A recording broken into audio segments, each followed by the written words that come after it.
무당이 무당에게 네, 비방을 하는 경우도 있나요?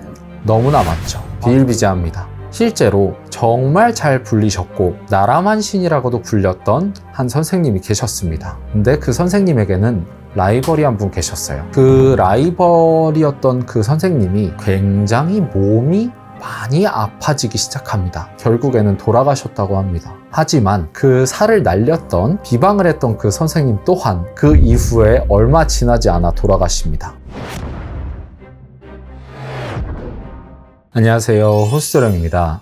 네, 선생님. 네, 오늘은 비방에 대해서 한번 여쭤보려고 하는데요. 사람들이 비방이란 단어들을 많이 사용하잖아요.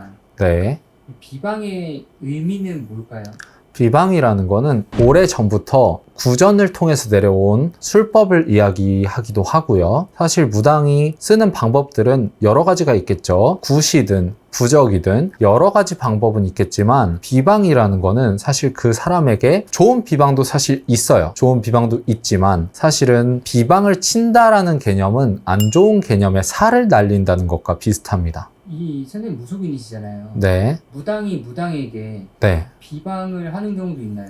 너무나 많죠. 비일비재합니다. 실제로 사실 무당이 무당에게 혹은 무당이 어떤 사람에게 비방을 치는 경우는 너무나 많고 다양합니다. 방법들이. 왜냐하면 선생님들마다 쓰시는 방법들이 너무 다르고 달걀을 이용한다든지 아니면은 허수아비를 이용한다든지 여러 가지 부적을 이용하는 방법도 있고요. 여러 가지 방법들이 있겠지만 일단 오늘은 무당이 무당에게 살을 날리는 경우에 대해서 이야기를 해볼 건데요. 실제로 이 이야기는 어떤 노만신 선생님의 이야기입니다. 실제로 정말 잘 불리셨고 나라만 신이라고도 불렸던 한 선생님이 계셨습니다. 근데 그 선생님에게는 라이벌이 한 분 계셨어요. 라이벌이 한 분 계셨는데 굉장히 잘 불리셨어요. 그분도. 그러다 보니까 질투가 난 거죠. 그래서 어느 날부터 그 라이벌이었던 그 선생님이 굉장히 몸이 많이 아파지기 시작합니다. 그래서 병원들을 다니면서 이유를 찾기 시작하는데 도저히 이유를 찾을 수가 없었다고 해요. 병원들마다 5군데를 돌아다니면 5군데 다 특별히 몸에 이상한 없다. 그런데도 불구하고 계속 픽픽 쓰러지시고 굉장히 몸이 안 좋아지셨다고 합니다.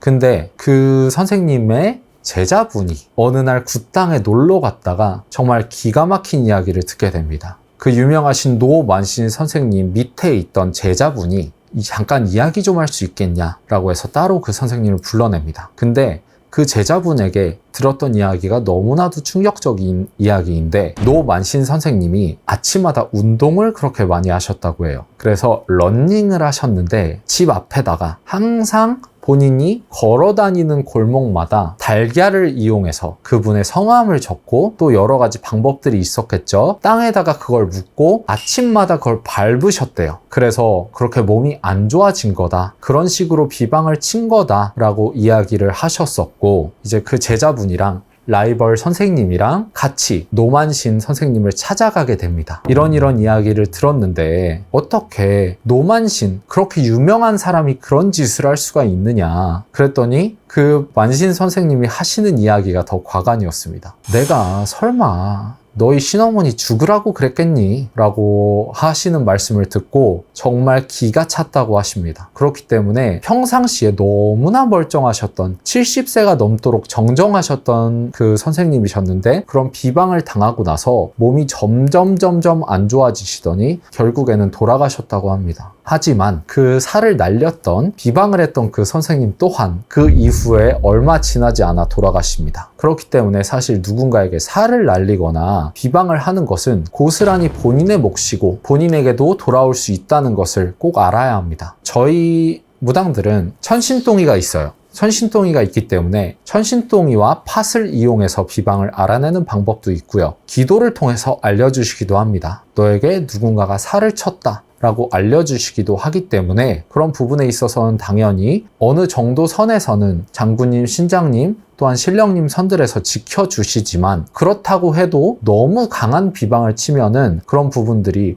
실제로 점사가 막히게 된다거나 몸이 아파지거나 그런 경우들이 있습니다. 그리고 제가 알던 어떤 선생님의 이야기인데요. 그 선생님 같은 경우에는 자기한테 비방이 들어오는 걸 그날 바로 아셨대요. 그래서 비방을 풀어내는 방법을 하자마자 그 일주일 뒤에 비방을 쳤던 선생님이 찾아와서 싹싹 빌면서 그때 이후로 점사가 막히고 그때 이후로 몸이 아파지고 손님도 안 온다. 제발 좀 걷어달라 라고 해서 왜 나에게 그런 비방을 쳤느냐라고 물어보니까 너무 질투가 나서 그랬다 라고 하더라고요. 그렇기 때문에 사실은 일반인에게 비방을 치는 것보다는 무당이 무당에게 비방을 치는 게 훨씬 많다고 보면 될 것 같습니다. 돌려보내는 방법들이 여러 가지가 있어요. 그렇기 때문에 돌려보내면은 그 사람이 친 거에 몇 배로 맞게 됩니다. 네, 오늘은 무당이 무당에게 비방을 할 수 있나요? 라는 주제로 이야기를 해봤는데요. 여러분들 또한 제가 인스타나 아니면 유튜브를 보면은 너무나 자칭 비방 전문가 혹은 자칭 저주 전문가라고 하면서 어떤 것들을 행하는 자들이 많습니다. 근데 정말로 조심하셔야 되는 게 그 행하는 자뿐만 아니라 의뢰한 자에게도 어떤 것들이 돌아올 수 있다는 점은 꼭 명심하셨으면 좋겠습니다. 오늘도 좋은 말씀 감사합니다. 네, 감사합니다.